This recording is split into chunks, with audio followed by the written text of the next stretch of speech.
Good afternoon, guys. Today we're going to get started on the DSP install, the AudioControl DM-810. I actually already started when I realized I should probably be recording this. We have a pickup truck, so we're kind of limited on real estate. So today we're going to do some fitment and placement, and we're going to try to get the power situated. We already have two amplifiers under the passenger and the driver's seats. But now we're going to be adding a DSP, and we're also going to be adding the ACM 2.300 for the rear fill. All this is going to have to fit underneath the driver's seat, and we have the LC-8.1 under the passenger seat for the 210s, which occupy the back wall of the truck. So mounting amplifiers on the back wall is not a good idea. Another thing is that putting them under seat gives them ventilation, and it keeps them cool in the summer and warm in the winter time. So that's another reason for putting them there. I do have real estate underneath the back bench seat, but usually we mount or store stuff under those seats, so we can't do it. We can't place the amplifiers or the DSP under there. And we already have the wires ran.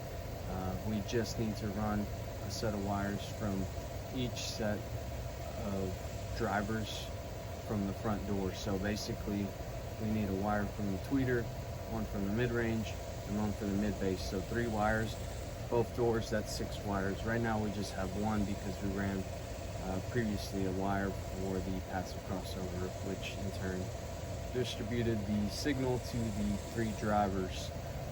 With that being said, all the wires already ran. So we're going to bring you along, let you see what the process is, and it's going to be kind of tight, so most of this stuff is not going to be staying exactly how we'll have it placed. We might temporary the stuff in, but we'll make sure it's safe. Also, it's like 110 degrees today. Luckily we have some shade, and I'm not scared of the heat, so let's get started. Alright guys, this is kind of what it's going to look like when it's all said and done. We're going to have the main 6-channel for the component 3-ways up front, and we'll have the rear fill running passive off the ACM 2.300. And I think we're going to, after we set our gains and everything's good, we'll put the cover on this amplifier, and then we'll put the DSP on top.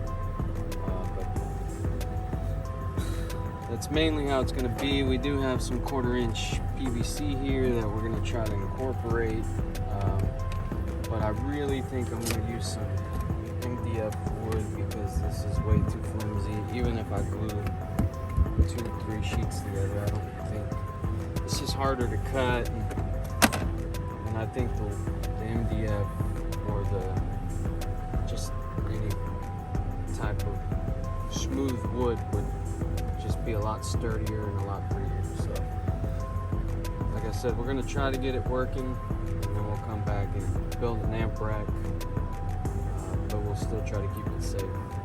So that'll be in another video. Alright guys, I think I found another way of doing this. Probably gives us a little bit more room here, but we're going to take this 6-channel amplifier, turn it sideways, and we're going to put the DSP right here, and then we'll still keep the ACM 230 in the back. Or what we can do is take the ACM and mount it vertically this way. Okay. Still keeps us pretty good. We can even move this around. Yeah, we can even mount it there. I'm just kidding. We can't mount it there. Actually we can. That's impressive. This little sucker's thin. So if you have, you need an amplifier and it needs to go in a tight spot, this sucker right here, technically, let's see if the seat folds down. Let's move it back a little bit. Oh yeah. It's close. It almost cleared it, guys. So that ACM, man, if that seat was just a little, like a centimeter out, we'd be perfect. But we want to be able to adjust these and have them in view, so try to make them fit.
Alright guys, so far we've got the rear amplifier or the rear fill amplifier mounted on the 6.1200 6 channel.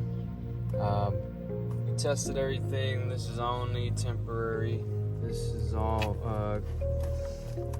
just kind of test fitting everything. We will get everything mounted. We'll make a mount and everything, but like I said, this is the best location in these pickup trucks to mount this amplifier. The Tundras are very limited on space. They don't give you much space. It really sucks.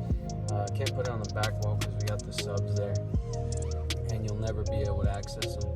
At least here in this compartment, you have access to them, and you can adjust them as necessary. Also, it provides ventilation in the summertime. The air duct is actually right here, so you can see it's actually going to keep everything cool. But so far it looks good. We don't have any clearance issues. We've already checked with the seat, even moving back and forth.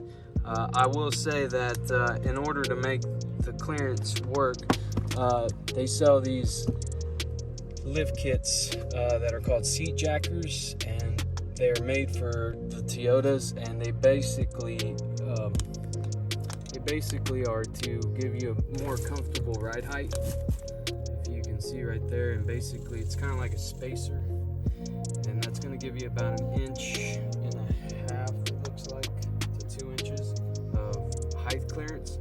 And so they actually make a rear seat jacker as well, but so far this is I didn't get it for the comfort purposes or properties of the mount. I got it to give me some clearance for the amplifiers, but hey, if it makes it more comfortable, that's even better. I haven't really noticed a difference. It was kind of weird at first, but after you get in it for a while, you do notice that it's a little bit more comfortable. Is it worth the price? I don't know. They're about like $100, so 80 to $100 depending on your model. So with that said, we do have the DSP located back here. That's where it's going to live. That's the only real estate we have available to make this work. And we're going to have our RCAs kind of jumping from here over to here, and it's going to be visible, but I do have a WeatherTech mat, and that's going to help us cover up the amplifiers and the DSP and all that. Once we close everything up and tidy everything up, it's gonna cover it.